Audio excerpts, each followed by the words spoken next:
de Dios. Es una palabra infalible.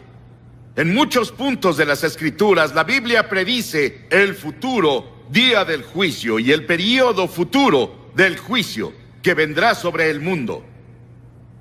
Bueno, Jerusalén fue juzgada, como Jeremías predijo. Él dijo, a menos que Jerusalén se arrepienta de sus pecados, serán juzgados. Y juicio vino entre los que fueron llevados cautivos por Nabucodonosor a Babilonia, a 2.400 kilómetros.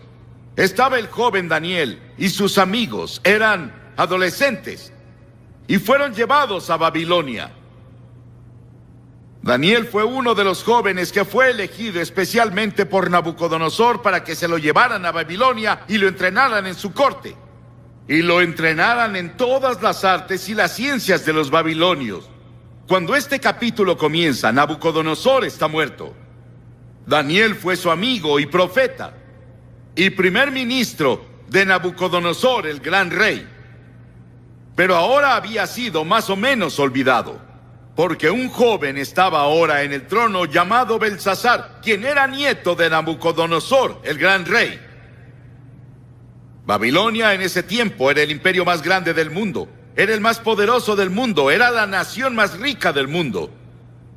Y la Biblia nos muestra a Belsasar, el rey.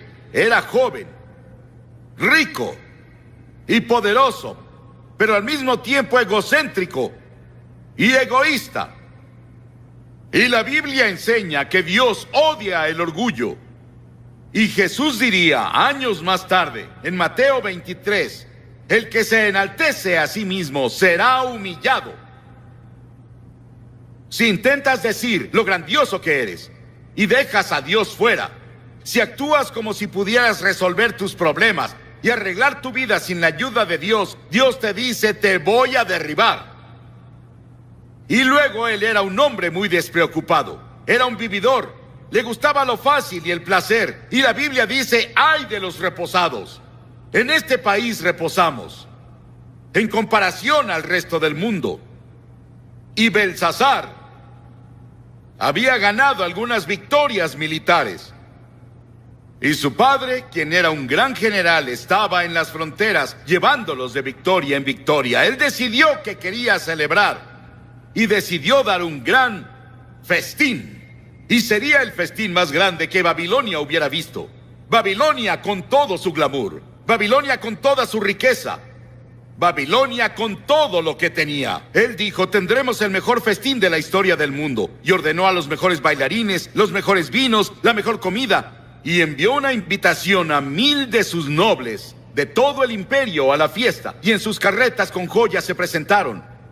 Y esa noche, mientras celebraban, bailaban y bebían, en los jardines colgantes que Nabucodonosor había construido para su esposa Median, una de las 7 maravillas del mundo, Belsasar se intoxicó. Ahí estaba, rey de un imperio, dando un banquete, el centro de toda la atención, bailando toda la noche. Pero la Biblia dice, no se engañen, Dios no es burlado, pues todo lo que el hombre siembre, eso segará. Belsasar, cuidado. El juicio ya viene. Llegaste muy lejos. Hay un punto donde la paciencia de Dios se agota. Hay una línea entre las naciones y entre los individuos y las familias y las comunidades. Job dijo, los que harán iniquidad y siembran injuria, esos ciegan. Sigue arando iniquidad, sigue sembrando injuria. Un día lo cosecharás. Oseas dijo, porque sembraron viento y torbellino segarán. Jeremías dijo, sembraron trigo y segaron espinos. Y en medio de ese banquete, Belsasar danzó con una hermosa chica sensual. Y de pronto, todo se quedó en silencio. Podrías escuchar la caída de un alfiler. Su cara se puso blanca. La Biblia dice que comenzó a temblar, porque sobre la pared, una mano sin brazo comenzó a escribir. Y todos se sentaron ahí temblando, preguntándose qué era, qué cosa extraña era. Y Belsasar intentó leerlo. No pudo leer el mensaje. Y dijo: llamemos a los astrólogos y a los adivinos de los caldeos. Llamen a los magos, llamen a todas las personas que sepan leer este tipo de cosas. Y ellos fueron. No pudieron leerlo. Belsasar estaba más temeroso. La escritura se volvía más clara cada vez y más brillante. Las personas tenían miedo. Y su madre escuchó sobre eso, y su madre resultó que no estaba en la fiesta. Pero ella fue. Y dijo: hijo, ¿qué es eso que oigo de una extraña escritura? Él apuntó a la pared. Y ella dijo: conozco a un hombre que puede leer eso. Su nombre es Daniel. Él es un gran profeta. Ayudó a tu abuelo a interpretar sueños. Él fue primer ministro de tu abuelo. Ha vivido en un retiro a medias. Tal vez no lo conoces. Daniel no estaba en la fiesta, pero enviaron por él. Y él se presentó y Belsasar dijo: Daniel, ¿ves esa escritura? Si lees esa escritura, te volveré el tercero al mando en el imperio. Pondré una cadena de oro de autoridad en tu cuello y te pondré vestidos reales y serás miembro de la familia real, a mi lado. Daniel vio la escritura y la reconoció de inmediato. Era la escritura de su padre. Era la escritura de Dios Padre. Y él había estudiado a Dios y vivido con Dios todos esos años y sabía que era la escritura de Dios. Dijo Belsasar: puedo leer la escritura, pero guárdate tus regalos, no los quiero. Dale tus regalos a alguien más. Verás, Belsasar, oh rey, te has levantado contra el Señor del cielo y han traído las vasijas del Dios Santo a tu casa, y tú y tus nobles y sus esposas y sus concubinas han bebido vino en ellos, y Dios está ofendido. Y diste alabanza a los dioses de oro y plata y cobre y hierro y madera y piedra. Ellos no ven, no oyen y no saben. Y el Dios en cuya mano está tu vida y dueño de tus caminos, nunca le honraste. Sí, Belsasar, lo leeré. Dios le había dado a Belsasar todo lo que tenía, incluso la habilidad de reír. Su comida, su bebida, su poder, sus riquezas, todo venía de Dios, pero no había agradecido al Señor. Daniel dijo: muy bien, esta es la escritura. Mene, Tekel, Uparsin. Esta es la interpretación. Mene, contó Dios tu reino y le ha puesto fin. Belsasar es tu fin. Has pasado tu último día en esta tierra. Tekel, te pesaron en la balanza de Dios y te faltó. Pérez, tu reino ha sido dividido y dado a los medas y a los persas. Y estando en el banquete, sin saberlo, los babilonios, el gran río Éufrates había sido cambiado de curso y el ejército medo-persa pasó sobre un río seco. Y esa noche, Babilonia cayó ante los medos y persas. Belsasar fue asesinado. Daniel permaneció y se volvió el primer ministro en el siguiente imperio.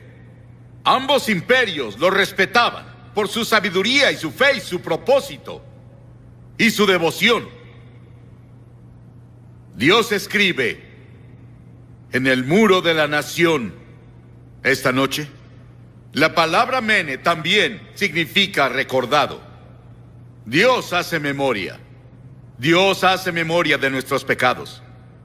Dios ve nuestra pornografía. Él ve nuestras películas obscenas y Él ve las nuevas películas que van a salir burlándose de Jesucristo. Él ve nuestras mentiras, engaños y corrupción. Y va por toda la sociedad. Él lo ve todo. Y las escrituras dicen: sepan que sus pecados los alcanzarán. Y hace memoria de algo más. No es muy tarde. Dios se recuerda de olvidarse. Y cuando cualquier grupo de personas o nación se arrepienten de sus pecados y regresan al Señor, Él perdona sus pecados y sana la tierra. Es la promesa del Señor. En segunda, dice, pesado fuiste en la balanza y fuiste hallado falto. Las Escrituras dicen, tú pesas el camino del justo. El Señor dice, las acciones yo las peso, todos los caminos del hombre son limpios a sus ojos, pero el Señor pesa a los espíritus. La nación, el mundo esta noche son pesados. Tú eres pesado en la balanza de Dios. Nuestros pecados son grandes a los ojos del Señor y hemos sido pesados en su balanza. Muchos líderes pensadores creen que la Escritura sigue en la pared y el juicio ya comenzó a pasar. Pero Dios nos pesa como individuos. ¿Por qué nos va a pesar? ¿Qué está del otro lado de la balanza? Verás, hay balanzas. Aquí estás tú y aquí está con lo que Dios te pesa. Primero, Él te pesa por los 10 mandamientos. ¿Cómo estás con los 10 mandamientos? No tendrás otros dioses delante de mí. No tomarás el nombre del Señor tu Dios en vano. No cometerás adulterio. No robarás. No mentirás. No matarás. Todo eso está en los 10 mandamientos. Y la Biblia dice que si ofendemos en un punto, somos culpables de todos. Si rompiste un mandamiento una vez en tu vida, es lo mismo que romperlos todos. Y dirás, claro, he roto al menos 1 o 2. Entonces eres culpable de todos. Y es la razón por la que la Biblia dice que todos somos culpables.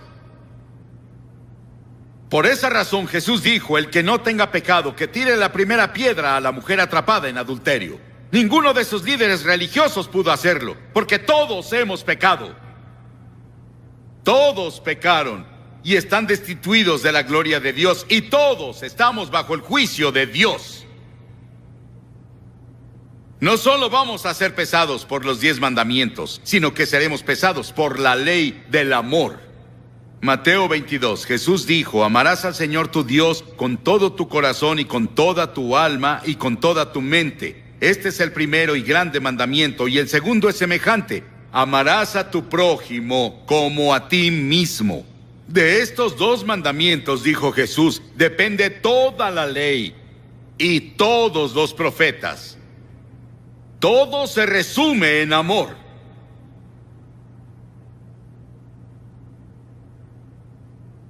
¿Amas al Señor tu Dios con todo tu corazón, con toda tu mente, con toda tu alma? Y amas a tu prójimo.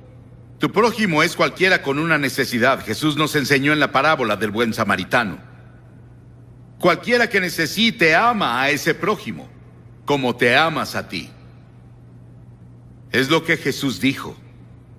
Vamos a ser pesados por esa ley. En tercera, vamos a ser pesados por la persona de Jesucristo.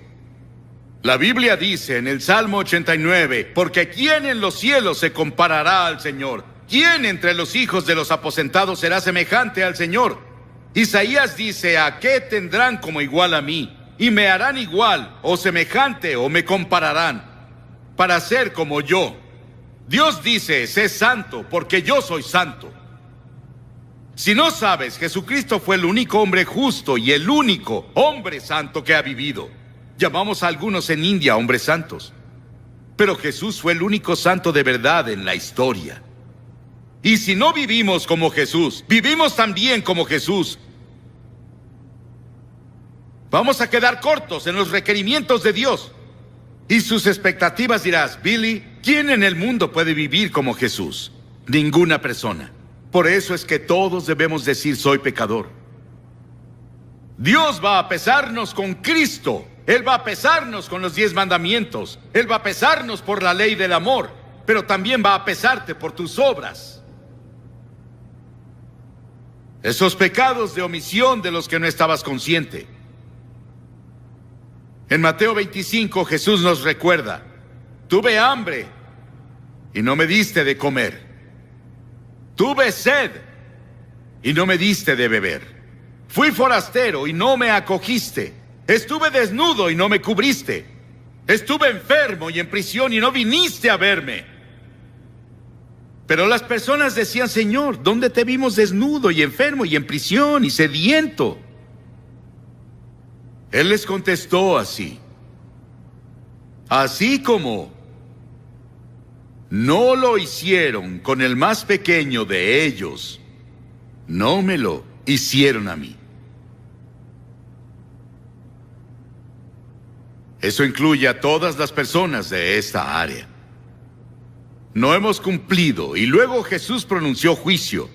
Dijo: los que son culpables del pecado de omisión deben ir al castigo eterno, pero los justos a la vida eterna. Dirás: Billy, me siento devastado. ¿Cómo podrá alguno pasar? No podemos.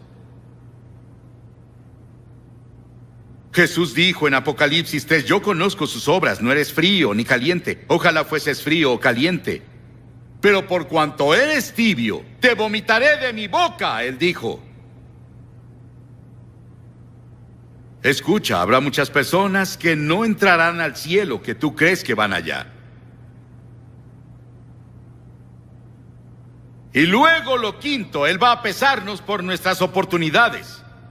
Por nuestras oportunidades. A quien mucho se le da, mucho se le exige, dijo. Piensen en vivir en Estados Unidos, con todas sus ventajas.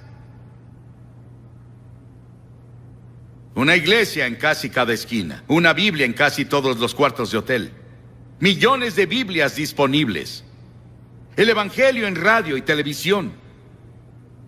Piensen en vivir aquí. Él va a juzgarnos por las oportunidades que tenemos. Piensen en la literatura cristiana que está disponible en librerías. Y no lo aprovechamos. A quien mucho se le da, mucho se le exige. Dirás: Billy, incluso en eso yo no puedo hacerlo. No.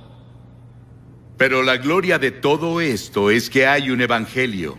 Y el evangelio son buenas noticias para las personas que están sentadas aquí diciendo: bueno, soy culpable. La buena noticia es que Dios envió a su Hijo Jesucristo a la cruz a morir por ti. Y Dios tomó esos pecados tuyos y esas fallas tuyas y las puso en Cristo. Él se volvió pecado por nosotros. Él dijo: el justo y el íntegro irán al cielo. ¿Cómo voy a llegar a la justicia y la integridad por mí mismo cuando no tengo nada? Soy un pecador. No peso suficiente para ir al cielo. Pero en la cruz, Cristo proveyó justicia para mí. Él proveyó justicia para mí que yo no tengo. Soy aceptado esta noche por Dios, no porque haya sido bueno, o porque haya leído la Biblia, o porque haya predicado a multitudes de personas. Soy aceptado por Cristo. Soy aceptado en el amado por Él. Y ese es tu privilegio en este momento. Puedes apropiarte de lo que Cristo hizo en la cruz por ti ahora e irte de aquí con peso suficiente para ir al cielo, pesar suficiente para que tus pecados sean perdonados, pesar suficiente para vivir una nueva vida. Pesado has sido en la balanza de Dios y fuiste hallado falto. ¿Aún te falta? La última palabra aquí es Uparsin, dividida. El reino está dividido. Dios dijo: Belsasar, te quitaré el reino de las manos. Estás acabado. El juicio llegó a ti y es muy tarde. Dios te dirá eso a ti. El juicio ha venido, es muy tarde. Conozco a personas que saben eso y lo aceptan y creen eso y simplemente bajan bailando al infierno. Son como el ratón que fue atrapado y sigue olfateando el queso después de ser atrapado. Sigues probando la carnada del diablo. Y ya estás muerto. En cuanto concierne a la eternidad. Creo que esta cruzada se hizo en el tiempo justo. En la providencia de Dios, en el momento justo. En la historia de muchas de sus vidas. Las personas han orado por ti. Personas han trabajado. Personas han dado para hacerlo posible. Y ahora es tu momento con Dios de recibirlo en tu corazón. Y asegurarte que pesa suficiente. No, yo no estaré en el juicio. Pero no hay juicio para los que están en Cristo Jesús. No te veré ahí. El juicio que yo merecía lo tomó Jesucristo en la cruz. Y acepté lo que Él hizo, aunque parecía todo.